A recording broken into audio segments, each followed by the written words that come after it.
When I was young, my childhood was perfect. I was fortunate to be raised in an environment where I was valued and appreciated because my parents were very loving, understanding, and caring. My family came from a line of successful real estate moguls. My grandparents owned a very large housing company, and it was passed down to my father and will soon be in my hands. All my life, I was trained to live my life as my parents did. As young as I was, my parents taught me how to do business, how to deal with finances, marketing, and investments. My mind was so centered on business. On top of that, my family also has lots of businesses other than real estate. My grandmother was an educator and she owns a share in different top universities in the world. Many people would say that I have a perfect life, but despite the wealth and comfortable life that I have, my parents never raised me to become spoiled. Even though they want me to thrive in the same field as them, they also encourage me to seek individuality and growth by pursuing my passion and the things I like. But it just happens that I do love business and I pictured myself becoming a successful businesswoman. On top of that, I grew up in a very healthy environment where words of affirmation and wisdom are very much abundant. My mother Maria always advised me to be empathetic and generous towards others. I could still remember one of the most significant conversations that we have that altered my perception of life. Mom, why is it essential for me to be humble despite our wealth? I asked her as she was brushing my hair softly. She smiled at me. It was so genuine that I could even feel my heart melting. Oh, my dear Sophia, humility is a virtue that brings grace to every aspect of our lives. Our wealth is a gift, but it doesn't define who we are as individuals. By being humble, we show appreciation for our blessings and acknowledge that others' worth is not measured by their possessions. She said it in the sweetest tone. I nodded in agreement. I understand, Mom, but won't people think I'm weak if I don't assert myself? She cleared her throat, put down the brush, and held my shoulders while looking at my reflection intently as she said these words full of wisdom. Not at all, my love. Humility isn't a weakness, it's a strength that sets you apart. It shows that you have the wisdom to recognize the contributions of others and the empathy to understand their struggles. When you treat people with humility, you gain their respect and build genuine connections. So, being humble helps me build better relationship with others? She nodded and smiled at me once again. Absolutely. People are naturally drawn to those who treat them with kindness and respect. It creates an atmosphere of trust and openness, allowing you to form meaningful connections with others. Remember, true friendships are built on mutual understanding and care. I held her hands resting on my shoulders. I rubbed it gently, feeling her. Thank you for sharing this with me, Mom. I promise to carry these values with me and be mindful of my actions. She smiled proudly at me once again. I have no doubt that you will, my dear, and never forget the power of hard work. Our wealth may offer opportunities, but it's your determination and effort that will pave the way to success. Don't shy away from challenges. Embrace them with enthusiasm and do whatever you want to do. Live your life according to your terms. I will, Mom. I'll work hard to achieve my goals and make you proud. I'm already proud of you, Sophia. Your kind heart and eagerness to learn are the greatest gifts any parent could wish for. Remember, no matter what heights you reach, stay true to yourself and always remain humble. I will, Mom. Thank you for being such a wonderful guide in my life. And thank you for being the light of my life. I love you, my dear. She extended her hands for a hug. I love you too, Mom. And I hugged her so tight. My mom was an integral part of my life, and she molded me to become who I am today. I never heard her get angry at me. She never yelled harshly or scolded me.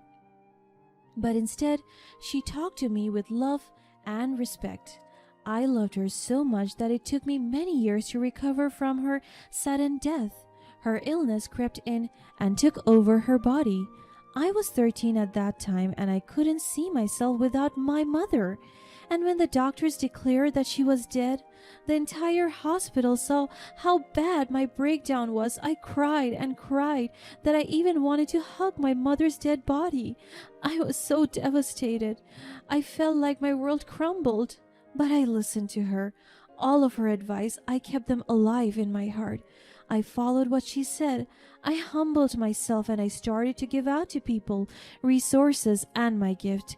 I lived my life according to my plans, with my mother's life anchoring me. I love her so much, so I decided to study hard and make a name for myself. As I grew older, I saw the value of a career. My father immersed me in his life, our life as businessmen.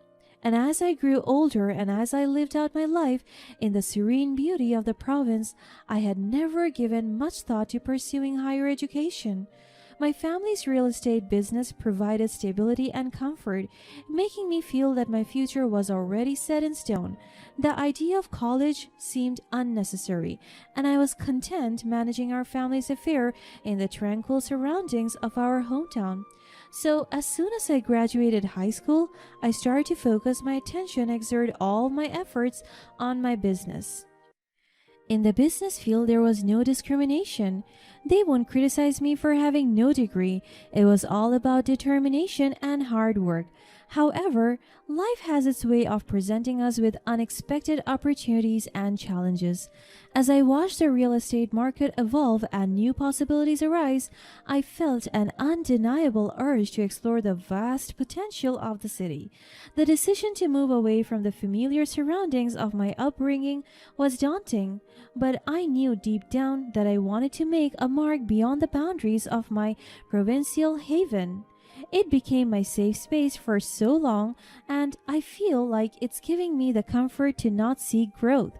I also want to outgrow my childhood and start living life as an adult. Also, I decided that when I move to the new city, I won't use any of my family's influence to my advantage, but instead I will start everything from scratch and make my way to the top through my efforts. With a mix of excitement and trepidation, I ventured into the city eager to carve out a new path for myself and my family's real estate business. Little did I know that this change would not only alter my professional trajectory but also introduce me to someone who would turn my life upside down. I was establishing my life in the city when I met my husband. His name was James, and he was a man of prestige, holding a coveted master's degree from none other than Harvard. We met through a business meeting. He was a business degree holder, and I was pitching for my real estate business that day. We find each other close immediately. We talk about business until it became sweeter. Our conversations were low-key flirting, and I felt giddy every time we made eye contact. And with no further ado, after 2 months of talking and courting, we started dating. At first glance, he appeared impressive and refined. But it wasn't long before I glimpsed the darker shades of his character. James exuded an air of arrogance, often looking down upon those he deemed inferior to him. I could still remember how badly he talked about his one co-worker. Can you believe John's audacity to think he can compete with me in the business world? He's nothing more than a mediocre entrepreneur completely out of his league. I was shocked by his sudden remarks. James, that's a harsh thing to say. John is trying his best, just like everyone else. We should respect his efforts and hard work. He laughed at me as if I said something funny. Respect? For someone who's not cut out for this industry? Spare me, Sophia. Respect is earned, not handed out like candy to anyone who decides to play in the big leagues. But everyone deserves some respect regardless of their success or failures. We shouldn't judge others based on their achievements alone. He laughed condescendingly again. Oh, Sophia, you're too naive sometimes. In the real world, it's survival of the fittest. If John can't keep up, he will be crushed. It's as simple as that. I struggle to find the right words. I never expected him to act like this, and I don't like the way he is speaking. I grew up in a loving family, so words of insults are overwhelming for me. James, I don't agree with you. Success should not come at the cost of belittling others. We can be successful without being arrogant. Oh, you just don't understand how the business world works, do you? It's not about being nice or humble. It's about being ruthless and assertive. Are you dumb? I felt my heart break.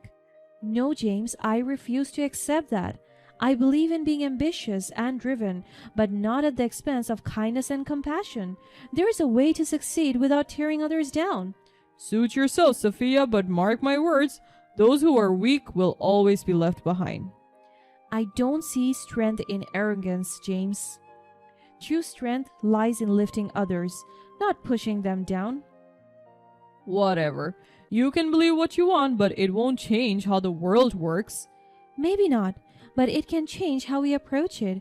I choose to be respectful and understanding even in a competitive world. Suit yourself then, but don't come crying to me when your nice guy attitude gets you nowhere. I won't, James, because I know that kindness and humility will take me farther than arrogance ever will. The initial attraction soon gave way to a turbulent relationship. Behind closed doors, James would unleash his true colors, belittling me and anyone he considered beneath him. But I try to understand him. He sometimes listens to me and changes his attitude, but from time to time, his arrogance would prevail. But I love him as my partner, so when he proposed to me, I said yes. However, everything went worse as soon as we got married. He would always degrade me because I didn't study college and because I was dumb and stupid. His favorite weapon was the lack of a college degree, using it as a tool to demean and undermine my accomplishments in the real estate business. Despite my achievements and the success I had earned through my hard work and dedication, James insisted that without a degree, I was nothing. So the emotional abuse took a toll on my self-esteem, leaving me questioning my worth and decisions. But I stayed, hoping that love could overcome the darkness that loomed over us.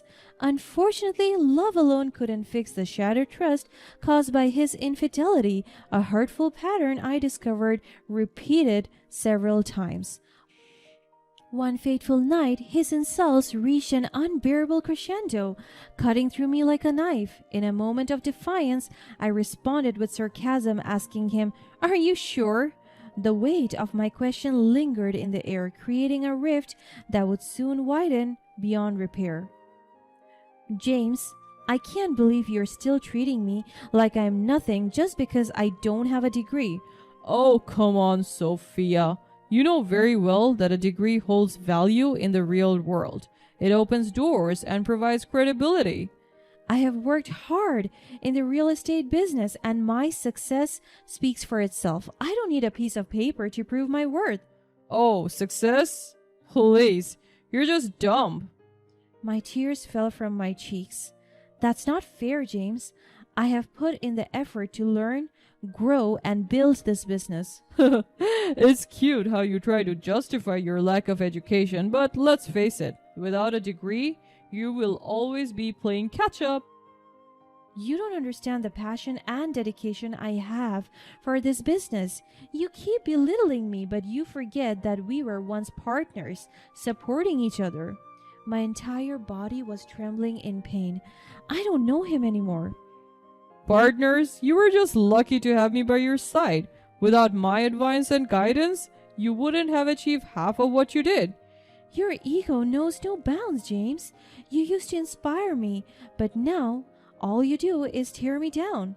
Oh, poor Sophia, the delicate soul who couldn't handle a little criticism. This isn't criticism. It's cruelty. You're not the person I fell in love with anymore. Well, maybe you're right. Maybe I've outgrown you and your small town ambitions. Fine. If that's how you feel, Maybe it's time we go our separate ways. I deserve someone who respects and supports me. Suit yourself, you'll soon realize you'll be nothing without me. No, James. I'll be everything I need to be: strong, capable, and free from your toxic influence. Little did he know about the old money background I hailed from, as I had chosen not to flaunt my family's wealth or social standing. The following day, I confided in my grandmother, who held a prestigious position as the Chancellor of Harvard University. Her wisdom and influence were unmatched, and I sought her help to free myself from the clutches of an abusive relationship.